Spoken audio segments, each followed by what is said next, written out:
It's Disney. It was pretty cool to say it. You know, I was in a Disney movie.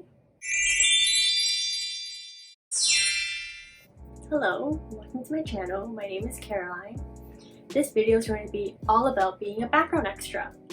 For the past 2-3 years, I've been working part-time as a background extra or a background actor. It's, I think, a great way to make a little bit of money, and it's a really interesting industry to work with. If you don't know, a lot of Hollywood films and a lot of TV shows film in Toronto. I think it's because Toronto is just such a beautiful and cultured city. It's because it gets tax breaks. In this video, I'm going to share how I got into it, how you can get into it, what it's like, what it involves, as well as compiling the various films and TV shows that I've been in and trying to spot if I show up. So if you're interested in learning what being a background actor is about, keep on watching.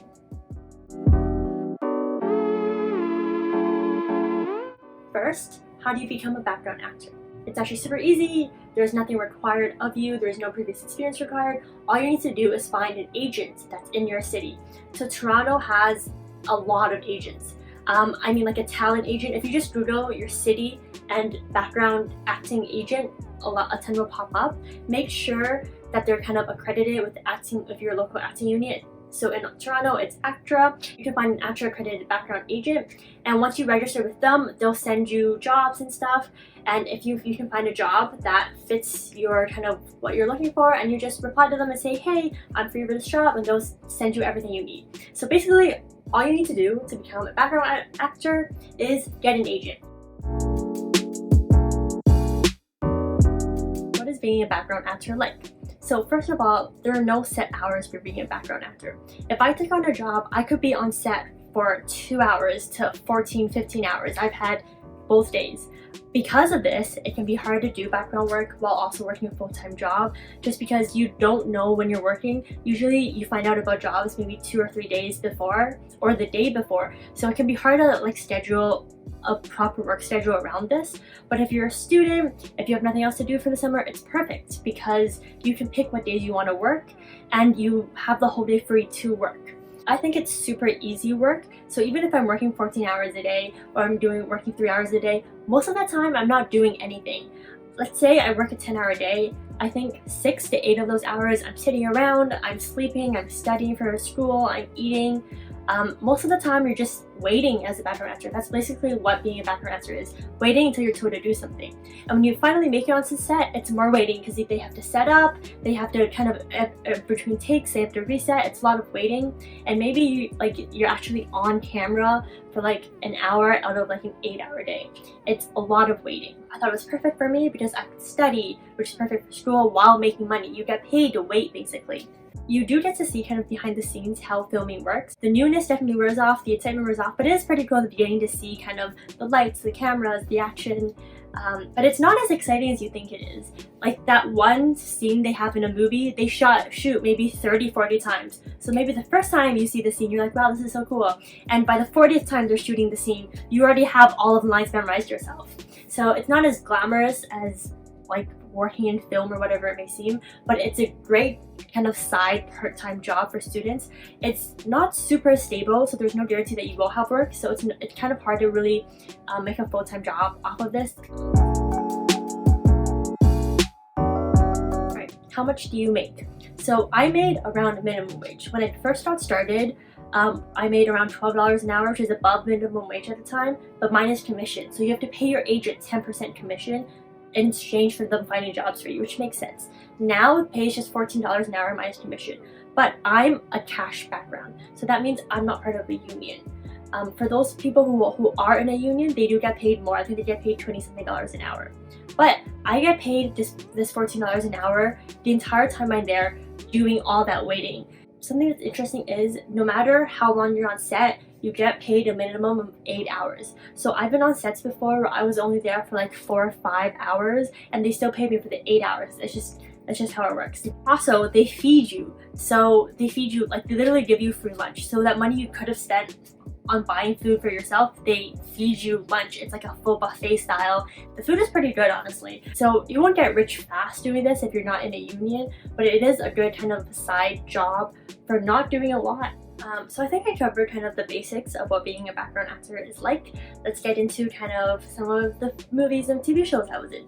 So to date, I've been in 10 different productions, a variety of TV shows and films.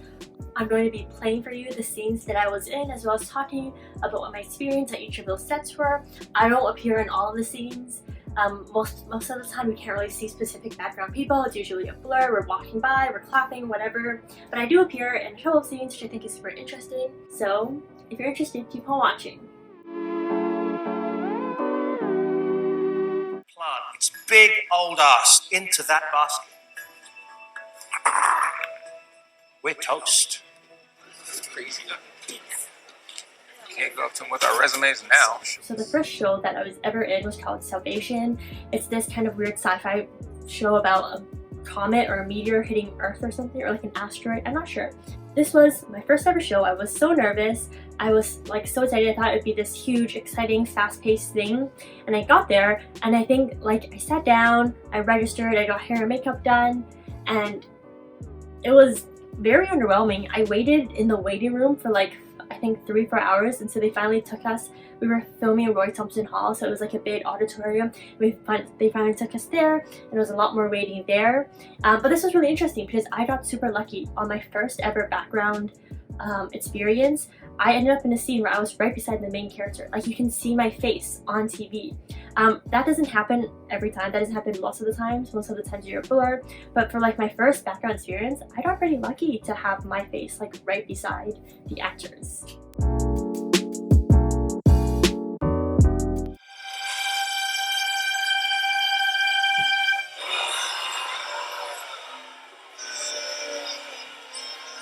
The second show I was in was Disney's Zombies.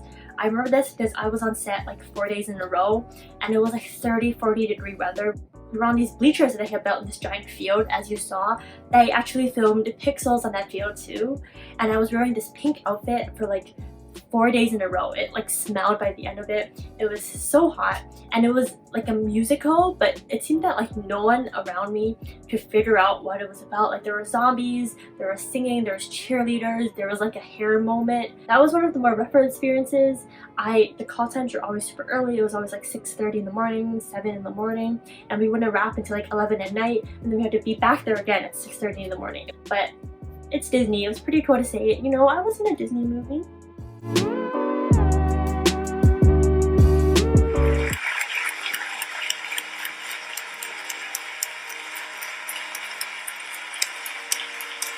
So another production I was on was The Handmaid's Tale. I was in this wedding scene. That was super cool because I got to be dressed up in the handmaid's like red gown thing. There were like maybe 200 people on set that day too. It was a huge kind of background holding area. I will always remember that experience because so whenever you do background, you get there, you sign in, they send you to wardrobe, or where either they put you into costume, or sometimes you're asked to bring your own clothes, and they'll tell you whether that's appropriate or not. Then after wardrobe, you go to hair and makeup, and for Handmaid's Tale, they told us to come completely natural. Sometimes they'll tell you to come camera ready, where they want you to have done your makeup first. But for Handmaid's Tale, they wanted you to come completely natural. Makes sense. It's like a post-apocalyptic world. So I get to hair and makeup, and they're kind of just like checking people to make sure they're okay, there's no makeup on, and they're like just waving people through basically. But I get to makeup, and the girl's like, no, you have to come sit down. And I was like, oh my god, like, is there something wrong with my face? And she literally said, this was like the best compliment I've ever received. She was like, your skin is too nice to be a handmaid. I had to like add some spots to it. Well, Hollywood, sign me up now. We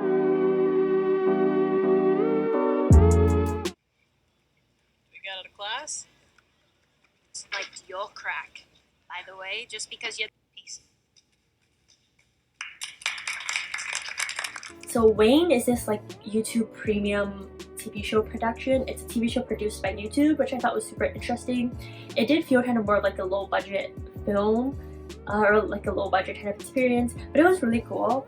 As you can see, they often have kind of background just walking around in the background, so I've walked by several times, and you can see me in 2 different scenes. The 2 scenes were filmed on the same day, but they clearly took place like on different days in the actual TV show. So it's kind of interesting to see how that works in person. I didn't know that YouTube made TV shows, so that was pretty cool.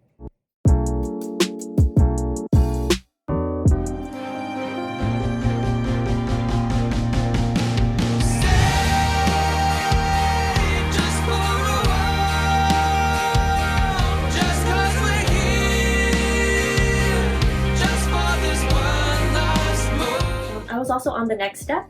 This was one of the times where I got paid for 8 hours but only worked 4 hours. They told us to bring kind of a couple of wardrobe items.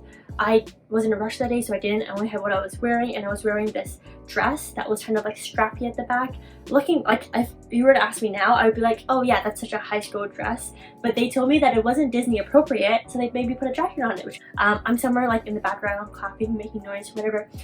What's interesting is they get shots of the back of the audience without people dancing. So the entire time I was there was no one dancing on scene. I think we're just like background noise, or like the shots where they can insert like people clapping or like waving posters and stuff.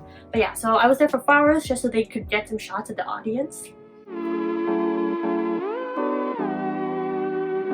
Umbrella Academy is a Netflix show. It's a Netflix production. It actually features a lot of Toronto spots. Like if you're from Toronto, you recognize a lot of Toronto filming locations in Umbrella Academy.